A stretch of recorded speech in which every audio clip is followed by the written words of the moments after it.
do you have a dream for your business? Do you have a dream that you want to achieve? And do you want to do it without wrecking your marriage? without wrecking your marriage? We have been full-time entrepreneurs for 12 years. Yes. We have been married for 35 years. We have raised 5 kids. And because we've been living that life for quite a while, we feel like we have something to say. Some guts. They have to have this passion, this desire. It takes a lot of courage. Takes a lot of courage, yeah. Start a business and to pursue success in that business. One of the things I find really exciting about entrepreneurship is you are rewarded according to how much you're able to help other people. And it's interesting because I definitely worked my way into or developed into becoming an entrepreneur.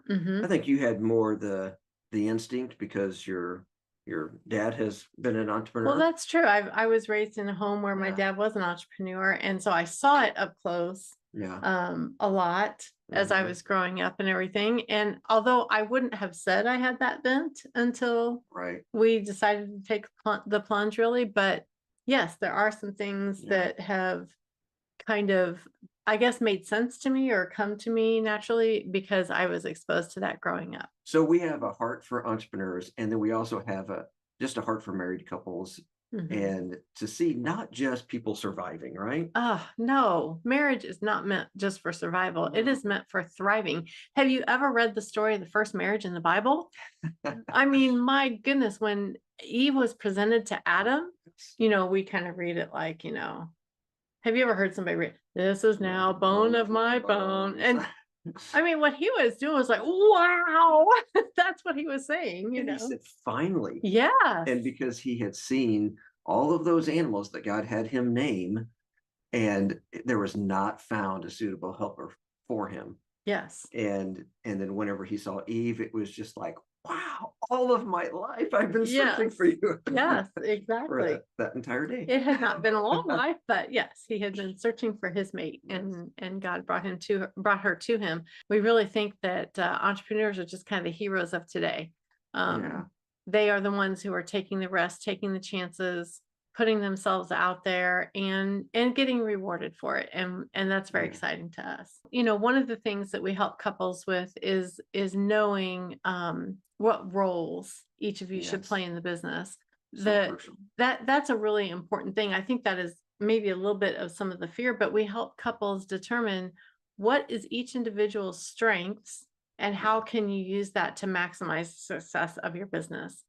And knowing what role you're playing, and sometimes we kind of take off the hat, one hat, okay, we're doing business right now, and the next hat, okay, now I'm your wife. The Bible has very clear roles for us within the home. Yeah. All right. And so we can study that and learn that, and it's not that it's always easy to do those things, but at least we've got some clear information that we can go through. But there's really not a list of clear roles for business owners, for entrepreneurs. No. And the other thing that we've seen is sometimes couples will try to take those biblical roles for marriage and apply it to their roles in the business. And that's not necessarily the best thing for your business or for your marriage, frankly.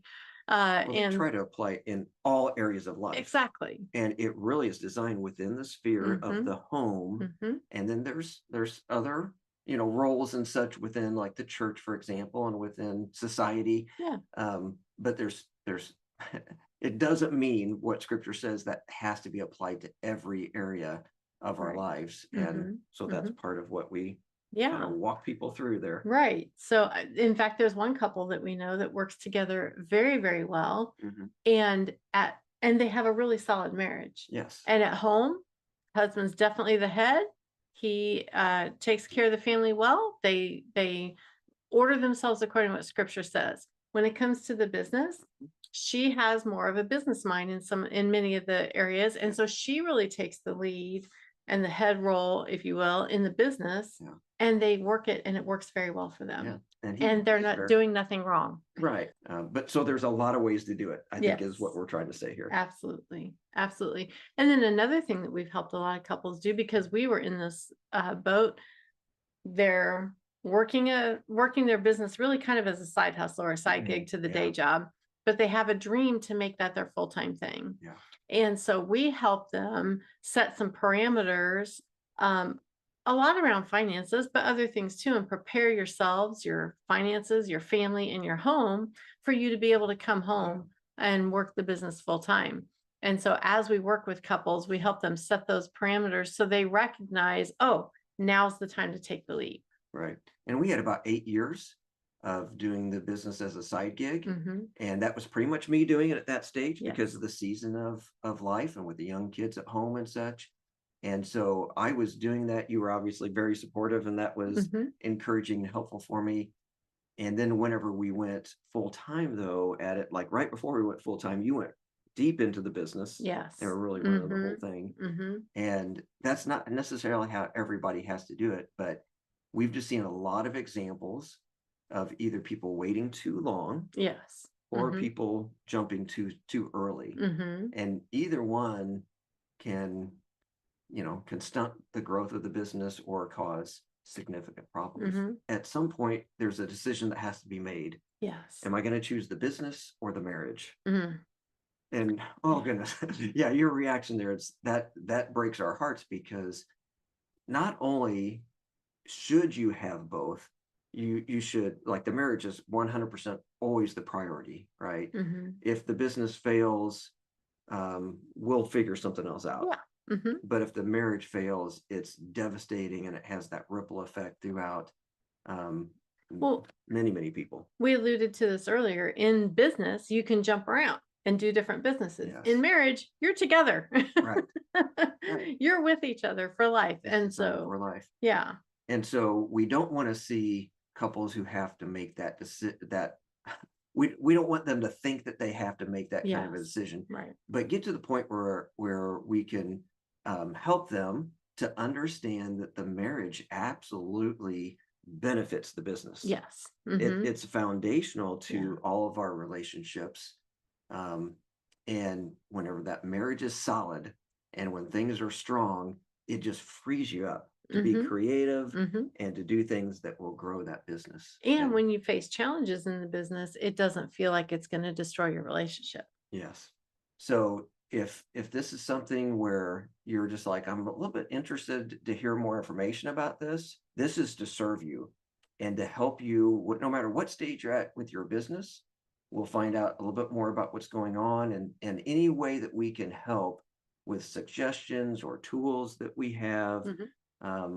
We're going to provide that as best we can. And we would just love to have that opportunity to serve you in this way. If you have been exploring the idea of entrepreneurship at all, or exploring the idea of taking it full time, or need to solidify your foundation as a full-time entrepreneur, we encourage you. We'll put the link in the comments. Yes. Or in the description, I think is what we say. Show notes, I think is the official way to say. It's our first time on YouTube, so I don't know all the lingo yet. But so we'll put that information in, and just get on our calendar, and we would love to chat with you for an hour and give you that coaching that you might need that can help a little bit.